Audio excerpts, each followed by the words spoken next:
Problem 1 पता कहता मान लीजिए गिवन डेट में दिया हुआ है sin थीटा इक्वल टू 3/5 तब कहता then cos theta tan theta cot theta sec theta and cosec theta का क्या करना वैल्यू निकालना। इसका वैल्यू को क्या करना फाइंड करना। मान लीजिए सॉल्यूशन दे दे sin थीटा इक्वल टू क्या होता है 3/4 और आपको पता है sin थीटा पर इससे पहले फर्स्ट क्लास में क्या लिखा था फार्मूला लिखा था और sin थीटा इक्वल टू क्या फार्मूला होता है आप लोगों को तो भली भांति पता होगा p/h यानी p for perpendicular button hypotenuse p/h तो p/h इक्वल टू क्या होगा 3/5 हो गया। आपको पता है p फॉर परपेंडिकुलर यानी ये दिया हुआ है ये कितना दिया हुआ है ये 3 दिया हुआ है ये h कितना दिया हुआ है 5 दिया हुआ है। यदि आपको ट्रिपलेट याद है ट्रिपलेट तो बताए थे 3 4 एंड 5 यदि ये ट्रिपलेट याद है तो अच्छी बात है और यदि नहीं याद उसके लिए भी कोई बात नहीं। मान लीजिए p3 दिया हुआ है h5 दिया हुआ है एक क्लास 7 में क्या बनाए होंगे एक फॉर्मूला होगा उसके लिए आपको पता है क्या लिखे थे h square equal to p square plus b square ये लिखे थे। आप इसमें देखिए h दिया हुआ p दिया तो b तो दिया नहीं तो b स्क्वायर इक्वल टू क्या हो जाएगा h square minus p square b equal to square root of h square minus p square तो h कितना h है 5 का स्क्वायर कितना हो जाएगा 25 अब p कितना है 3 है 3 का स्क्वायर कितना हो जाएगा 9 का स्क्वायर रूट 25 में से 9 गया तो 16 का स्क्वायर रूट क्या हो जाएगा 4 यानी अपना इसीलिए b इक्वल टू यानी बेस कितना निकल गया 4 यानी bc यानी बेस कितना निकल गया 4 जैसे बेस 4 निकल गया अब निकालना क्या है cos theta cos theta equal to क्या होता है formula cos theta equal to क्या होता है b/h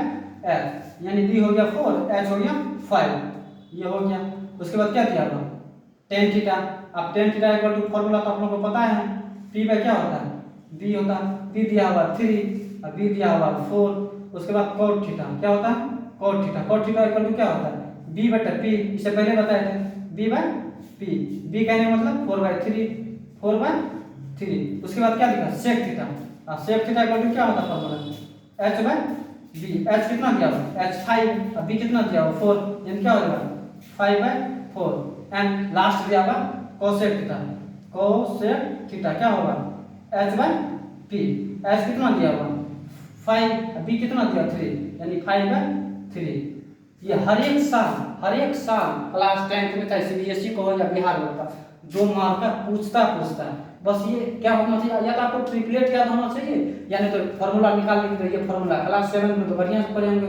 ये क्लास 7 का फार्मूला इस पर बैठेंगे निकाल लीजिए ट्रिपलेट याद तो अच्छी बात है और यदि ट्रिपलेट याद है तो ये फार्मूला का जो चीज़ है वैल्यू निकालिए और सबका फार्मूला याद बिना फार्मूला याद किए हुए एक भी नहीं बन सकता बिना फार्मूला याद किए हुए हाँ एक बात और यहाँ यदि थीटा लिखा यहाँ यदि थीटा है तो थीटा यानी तो साइन सी भी हो सकता है साइन ए भी हो सकता है साइन बी भी हो सकता है साइन अल्फा भी हो सकता है यानी ये डिपेंड करता है यहाँ अल्फा बीटा गामा साइन ए साइन बी कुछ भी हो सकता है तो आपको उसमें घबराने की कोई जरूरत नहीं बस आपको फॉर्मूला याद होना चाहिए फॉर्मूला क्या होगा जैसे फॉर्मूला याद है साइन थीटा का इतना और साइन थीटा का फॉर्मूला और साइन थीटा का जब भी फॉर्मूला था या तो पी बी यानी तो एच पी कुछ ना कुछ तो 2 दिया होगा जैसे 2 दिया हुआ थर्ड निकाल लेंगे जैसे थर्ड निकाल लेंगे सबसे पहले तीनों निकाल लेंगे एच निकाल लेंगे बी निकाल लेंगे पी निकाल लेंगे उसके बाद सारा फॉर्मूला कितना याद है सारे पे क्या कर देंगे वैल्यू को पुट कर देंगे वैल्यू पुट करने के बाद इसका वैल्यू निकल जाएगा आंसर निकल जाएगा ये सारे क्या हो गया ये आंसर हो गया। ये सब हर एक बार क्या किया जाता है हर एक बार पूछा जाता है।